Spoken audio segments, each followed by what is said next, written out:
بسم اللہ الرحمن الرحیم۔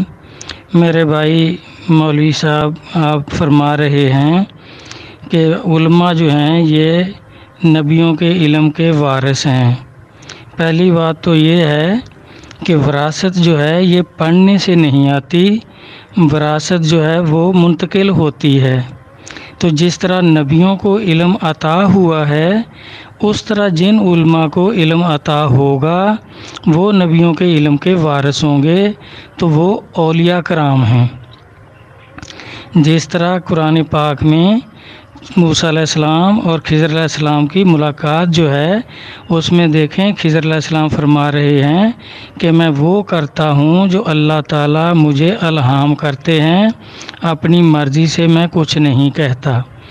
تو یہ جو اس طرح جن کو علم عطا ہوگا تو وہ نبیوں کے علم کے وارث ہوں گے۔ اگر آپ مولویوں کو لیں تو ان کے جو 72 فرقے سرکار نے فرمایا، تو اب ان میں وہ سب فرقے جو ہیں وہ ایک دوسرے کو کافر، کوئی مشرک، کوئی کیا کہتے ہیں، کوئی کیا کہتے ہیں۔ تو اب ان میں کون سا فرقہ ہے جو نبیوں کے علم کا وارث ہے؟ سب تو ایک دوسرے کو کافر کہتے ہیں۔ دوسرا آپ نے یہ فرمایا کہ جی آپ نے کہہ دیا سب مولویوں کو کہ یہ دوست کی ہیں۔ میرا بھائی میں نے نہیں کہا، آپ فرما رہے ہیں کہ نبی پاک نے کب فرمایا ہے۔ تو یہ آپ سنن ابن ماجہ جلد 2 تو حدیث نمبر 3992 حوالہ نوٹ کر لیں۔ اس میں نبی علیہ السلام فرما رہے ہیں، حضرت عوف بن مالک رضی اللہ عنہ سے روایت ہے کہ رسول اللہ صلی اللہ علیہ وسلم نے فرمایا، یہود کے 71 فرقے ہوئے جس میں سے ایک جنت میں جائے گا، باقی 70 دوزخ میں۔ نصارہ کے 72 فرقے ہوئے جن میں سے 71 دوزخ میں اور ایک جنت میں جائے گا۔ آگے سرکار فرما رہے ہیں، قسم ہے اس ذات کی جس کے ہاتھ میں محمد صلی اللہ علیہ وسلم کی جان ہے، میری امت 73 فرقوں پر منقسم ہوگی جن میں سے ایک جنت میں اور 72 دوزخ میں ہوں گے۔ صحابہ نے عرض کیا، یا رسول اللہ صلی اللہ علیہ وآلہ وسلم، وہ جنتی کون ہوں گے؟ آپ نے فرمایا، جو جماعت کو پکڑے رہیں گے۔ یہاں بھی جماعت سے مراد اولیاء کرام کی جماعت ہے جو فرقوں سے باہر ہیں، جن کا کوئی فرقہ نہیں ہے۔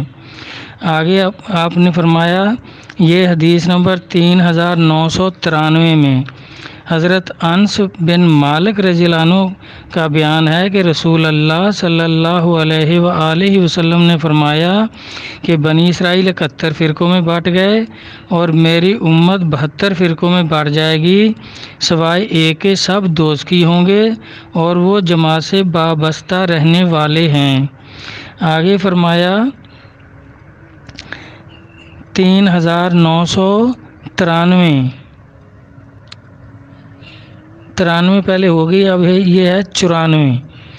3994 حضرت ابو ہریرہ رضی اللہ عنہ کا بیان ہے کہ رسول اللہ صلی اللہ علیہ وآلہ وسلم نے فرمایا، تم پہلی امتوں کے نقش قدم پر چلو گے، اگر وہ ایک با چلیں گے تو تم بھی ایک با چلو گے، یعنی ہاتھوں کے پھیلاؤ کو آپ نے فرمایا، اور اگر وہ ایک بالشت چلیں گے تو تم بھی ایک بالشت چلو گے، حتیٰ کہ اگر وہ گو کے سوراخ میں داخل ہوئے ہیں تو تم بھی داخل ہوگے۔ صحابہ نے عرض کیا، یا رسول اللہ صلی اللہ علیہ وآلہ وسلم، کیا پہلے لوگوں سے مراد یہود و نصارہ ہیں؟ آپ نے فرمایا، اور کون ہو سکتا ہے؟ تو یہ ہیں بھائی، نبی علیہ السلام نے فرمایا ہے کہ یہ مولوی 72 فرقے دوزخی ہوں گے، میں نے نہیں کہا۔ آپ میری بات کو، میرا بھائی، میرا پیارا بھائی، اس کو حدیث نہ سمجھیں، حدیث نبی علیہ السلام کا فرمان ہوتا ہے۔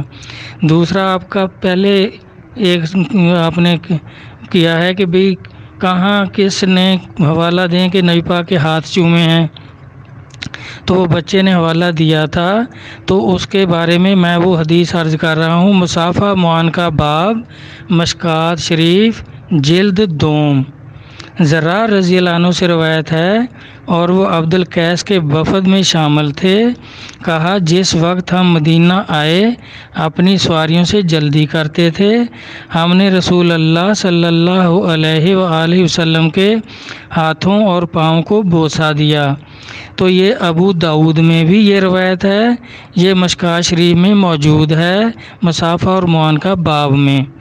تو اس طرح دیکھیں، ایک تو آپ نے بہت سارے سوال بھیجے، میرا تو وہ آرام کا ٹائم تھا، میں ابھی باہر آیا ہوں تو میں نے یہ سب دیکھے ہیں۔ ایک بچے نے آپ سے کچھ سوال و جواب کیے ہیں، تو دیکھیں یہ یوسف علیہ السلام کا جو واقعہ ہے سورۃ یوسف، یہ قرآن پاک میں ہے۔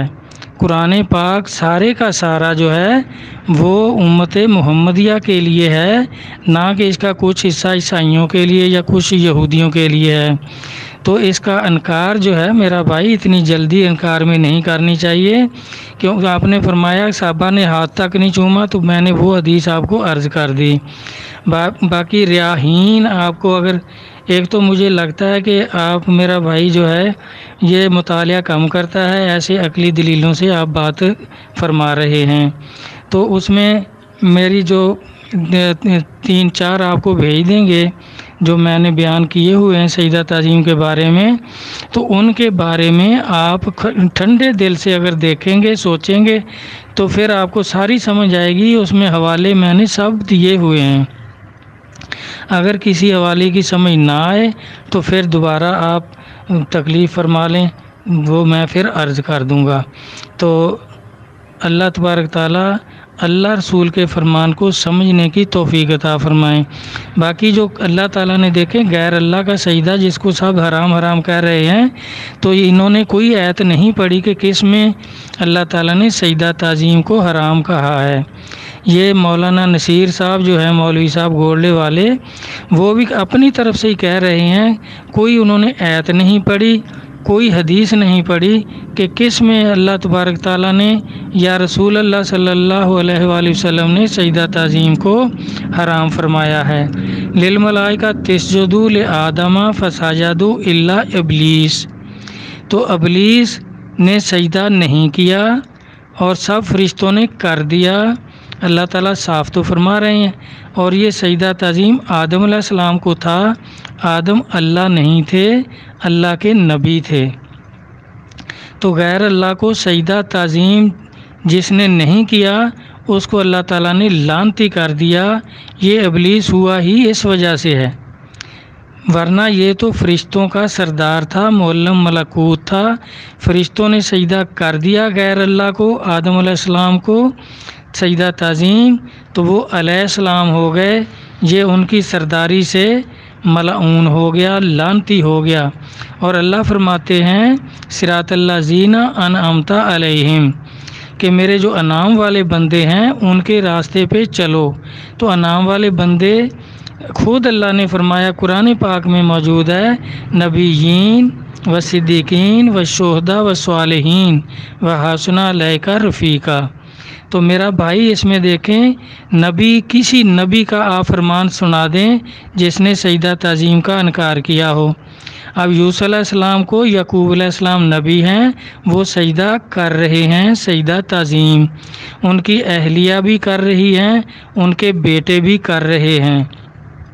تو اللہ فرماتے ہیں کہ ان انعام والے بندوں کے راستے پہ چلو۔ اور صالحین جو ہیں یہ اولیاء کرام ہیں، کسی ولی کا آپ کلام پیش کر دیں کہ انہوں نے اس کا کیا ہو انکار، سب ولی ہاشت بہشت کتاب لے لیں میرا بھائی، اس میں دیکھیں کہ جتنے خواجگان ہیں، محبوب الہی نظام الدین اولیاء رحمۃ اللہ علیہ فوائد الفوائد جلد 5 میں فرماتے ہیں کہ سجدہ تعظیم جائز ہے، یہ صحابہ کرام نبیوں کو کرتے رہے ہیں، اور اپنے نبی علیہ السلام کو بھی، حضور کو بھی صحابہ کرام سجدہ کرتے تھے۔ خواجہ غریب نواز کا دیکھ لیں کہ وہ اپنے پیر و مرشد کو کس طرح ملتے تھے، سجدہ تعظیم کیے بغیر یہ ملتے ہی نہیں تھے۔ اس میں 8 اولیاء کرام کے احوال موجود ہیں، سب کے سب دیکھ لیں وہ اپنے پیر و مرشد کو کس طرح ملتے تھے۔ داتا صاحب کی کشف المحجوب ہے، اس میں آپ دکھا دیں کہ آپ نے سجدہ تعظیم کو حرام فرمایا ہو۔ یہ مولوی نصیر صاحب جو ہے یہ تو اپنی طرف سے ہی کہتا جا رہا ہے، کوئی آیت اس نے نہیں پڑھی، اور پھر احمد رضا کا کر رہا ہے، احمد رضا کا حوالہ دے رہا ہے، تو اس کی کتاب ہے حرمت سیدہ تعظیم، اس کے 72 صفحے پر وہ لکھ رہا ہے کہ حدیث جو ہے یہ قرآنی آیت کو منسوخ کر سکتی ہے، یہ تو قرآن کا ہی انکاری ہے احمد رضا جو ہے۔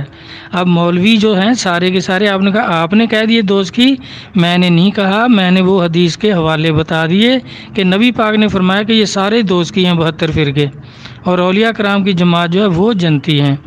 تو اس میں یہ خود اپنی طرف سے ہی کہہ رہا ہے، کوئی آیت نہیں اس نے پڑھی جس میں سجدہ تعظیم حرام ہو، جبکہ نبی صلی اللہ علیہ وسلم کے فرمانات جو دیکھیں، ریاحین میں حضور نبی کریم صلی اللہ علیہ وسلم کو صحابہ کا سجدہ تعظیم ثابت ہے، اور اس طرح یہ مدارج النبوت کا کہہ رہا ہے۔ تو مدارج النبوت میں شاہ عبدالحق صاحب محدث دہلوی نے کہیں منع نہیں کیا کہ سجدہ تعظیم حرام ہے، آپ نے فرمایا کہ سجدہ تعظیم جائز ہے، یہ اپنے پاس سے ہی کہہ رہا ہے، ایسی خام کا نام لے رہا ہے۔ تو احمد رضا صاحب جو ہیں یہ تو فرقوں میں سے ہے، انہی دوست کی فرقوں میں، بریلوی فرقہ، دیوبندی فرقہ، یہ سب جو ہیں یہ فرقے ہیں، اور سرکار نے فرمایا 72 فرقے دوست کی ہوں گے، ایک جماعت جو اولیاء کرام کی جماعت ہے وہ ہوں گے جنتی۔ اسی طرح ابو داؤد میں باب الفتن میں نبی علیہ الصلوۃ والسلام نے فرمایا کہ جب میں تمہیں علماء کی گمراہی سے ڈراتا ہوں، جب بھی شیطان کوئی گمراہی کی بات کہنا چاہتا ہے تو وہ علماء کی زبان سے کہلواتا ہے۔ یہ ابو داؤد باب الفتن، اس میں سرکار آپ دیکھ سکتے ہیں، ناراضگی کی بات نہیں، میں نے آپ کی خدمت میں عرض کر دیا ہے۔ اگر ان حوالوں سے تسلی نہ ہو تو میرا بھائی پیار سے بات کریں، دیکھیں ہم تو پیار کرنے والے لوگ ہیں، نفرت کرنا مولویوں کا کام ہے، ہم مولویوں کے قائل ہی نہیں ہیں، کیونکہ سرکار نے فرما دیا 72 فرقے ہوں گے، میری امت کے سارے دوست کی ہوں گے۔ اللہ تبارک تعالیٰ اللہ اور اللہ کے رسول کے فرمانات کو سمجھنے کی توفیق عطا فرمائیں، آمین۔